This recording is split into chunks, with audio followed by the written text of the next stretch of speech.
Hello అందరికీ. ఇవాళ మనం చేసుకోబోయే రెసిపీ ఏంటంటే బీరకాయ రోటి చట్నీ అండి. రోల్లో వేయట్లేదండి, గ్రైండర్లోనే వేస్తున్నాము, కానీ అలా చెప్తున్నాం.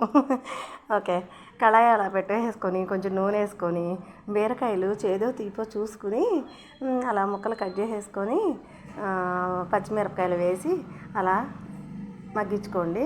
2-3 సార్లు పైన మూత పెట్టండి, పెట్టండి. కేజీ బీరకాయలు అర కేజీనే అవుతాయండి. వాటర్ కంటెంట్ వాటిలో బాగా ఉంటుంది. అయితే బీరకాయలో పీచులు కూడా బాగా ఉంటాయండి. ఇప్పుడు వర్షాకాలం సీజన్ కదా, బీరకాయ మార్కెట్లో ఫుల్గా దిగిపోయింది. ఇంకా తినండి. పోతే ఇలా బీరకాయ పచ్చడికి జార్లో అల్లం చిన్న ముక్క, వెల్లుల్లిపాయలు 4-5 గర్భాలు, చింతపండు, కొంచెం జీలకర్ర, ఈ 4 వేసి ఈ బీరకాయ ముక్కలు కూడా వేసి మొత్తం గ్రైండ్ చేసేసుకోండి. గ్రైండ్ చేసేసుకున్న తర్వాత ఇట్లా గిన్నెలో వేసేసుకున్న తర్వాత ఇక పోపు పెట్టుకోండి. ఆవాలు, మినప్పప్పు, ఎండుమిరపకాయలు, కరివేపాకు, చిన్న ఇంగువ చాలా మంచిదండి.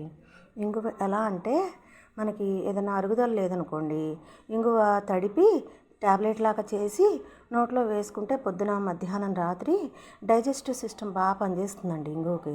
అది ఆయుర్వేద చిట్కా అండి. ఇలా వేసేసుకోండి. అట్లా పోపు పెట్టేసుకొని బ్రౌన్ కలర్ వచ్చిన దాకా ఉండి దానిలో ఇంకా చూడండి ఇంగు కూడా యాడ్ చేస్తున్నాము. అలా ఇంగు యాడ్ చేసేసి మొత్తం తీసుకెళ్ళి గిన్నెలో రోటి పచ్చడిలో పోపు వంచేయండి మొత్తం. అలా బీరకాయ పచ్చడి చట్నీ రెడీ అయిపోతుంది. టేస్ట్ అయితే వేరే లెవెల్లో ఉందండి. కలుపుకొని తిని చూసిన తర్వాత నేను వీడియో పెడుతున్నా. టేస్ట్ మటుకు వేరే లెవెల్లో ఉందండి. Like, subscribe, share.